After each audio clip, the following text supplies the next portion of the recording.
Chapter 5। ভালোবাসাকে বাঁচা যেন নিজেকে ভালোবাসা, বেঁচে থাকার একটা পদ্ধতি, একটা স্টাইল, আর তার থেকেও বেশি হলেও একটা স্ট্যান্ড নেওয়া। এটা সেই স্ট্যান্ড যা আপনি আপনার জন্য নেন, নিজের মূল্যের জন্য, নিজের আত্মার শান্তির জন্য, নিজের সীমা ও মুক্তির জন্য। কমল রবিকান্ত যখন আই লাভ মাইসেলফকে নিজের জীবনশৈলীর অন্তর্গত করেন, তার প্রভাব শুধু ওনার বিচারে নয়, বরং ওনার প্রতিদিনের সিদ্ধান্তে দেখতে পাওয়া যায়। এখন উনি শুধু ভাবেন না, উনি নিজেকে ভালোবাসেন। উনি বাঁচছিলেন সেই চিন্তাধারাকে নিয়ে। যখন আপনি সত্যি নিজেকে ভালোবাসতে শুরু করে দেন, তখন আপনি নিজের জন্য একটি শক্তির অনুভব করেন, একটি স্পষ্টতা, একটা সহজ বোঝাপড়া যে এখন থেকে আপনি কি সহ্য করবেন আর কি নয়। এখন আপনি কোনো বিষয়ে এই কারণে সহ্য করেন না কারণ সবাই তা সহ্য করে বা এমনটাই হয়ে চলেছে, না। এখন আপনি নিজেকে জিজ্ঞাসা করেন, এটা কি আমার আত্মার জন্য সঠিক? এটা কি আমার সম্মানের যোগ্য? আর যদি উত্তর আসে না, তখন কোনো প্রকার লজ্জা ছাড়া, কোনো প্রকার ভীতি ছাড়া না বলা আপনি শিখে যান। কারণ এখন আপনার প্রাথমিকতা বদলে গেছে। এখন আপনার প্রথম কর্তব্য নিজের প্রতি। কমল নিজের জীবন থেকে টক্সিক মানুষদের, এমন সম্পর্ক যা ওনাকে দুর্বল করে দেয়, এমন চিন্তাধারা যা ওনাকে আকর্ষণ করত, সবাইকে ধীরে ধীরে দূরে সরাতে শুরু করে দেন। এটা হঠাৎ নেওয়া কোনো কঠোর সিদ্ধান্ত ছিল না, বরং বলা যায় আত্মপ্রেমের স্বাভাবিক বিস্তার ছিল। যখন আপনি কোনো কিছুকে ভালোবাসেন, তখন আপনি তাকে রক্ষা করেন।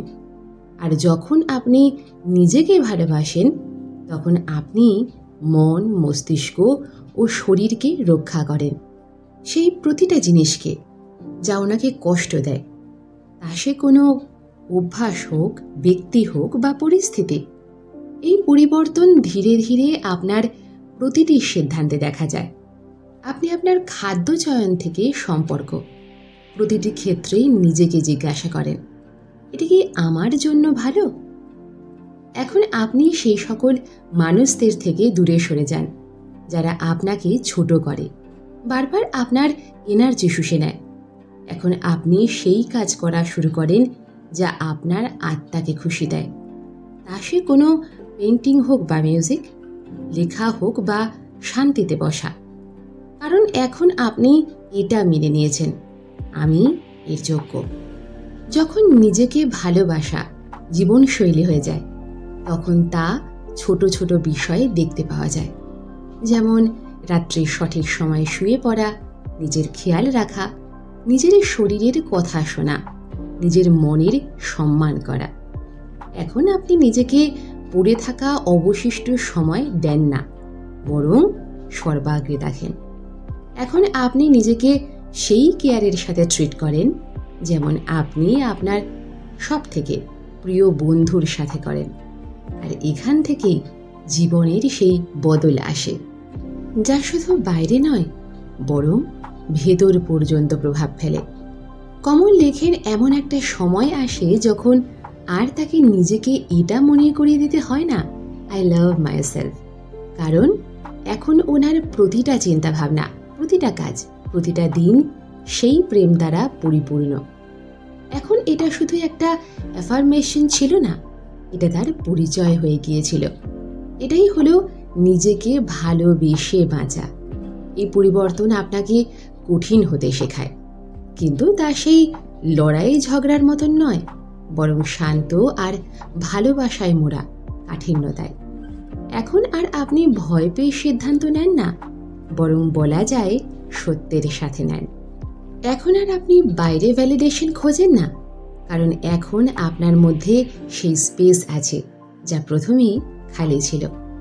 এখন আর আপনাকে নিজেকে প্রমাণ করার প্রয়োজন নেই, কারণ এখন আপনি নিজেকেই স্বীকার করে নিয়েছেন। নিজেকে ভালোবেসে বাঁচার অর্থ নিজের জন্য জায়গা তৈরি করা, নিজের সীমার নির্ধারণ করা, অন্যের হ্যাঁতে হ্যাঁ মেলানোর থেকে বেশি প্রয়োজন হলো নিজের মনের কথা শোনা। আর তার থেকেও বেশি জরুরি নিজেকে ক্ষমা করা সেই সকল প্রকার ভুলের জন্য যা আপনার দ্বারা হয়েছে, আর সেই প্রতিটি ব্যথার জন্য যা আপনি নিজেকে দিয়েছিলেন। যখন আপনি এভাবে বাঁচেন, তখন আপনার আশেপাশের দুনিয়াও বদলাতে থাকে। মানুষ আপনাকে গম্ভীরভাবে নেয়, সম্পর্ক গভীর ও স্পষ্ট হয়ে যায়। আপনি আপনার প্রয়োজন পরিষ্কার করে বলতে পারেন।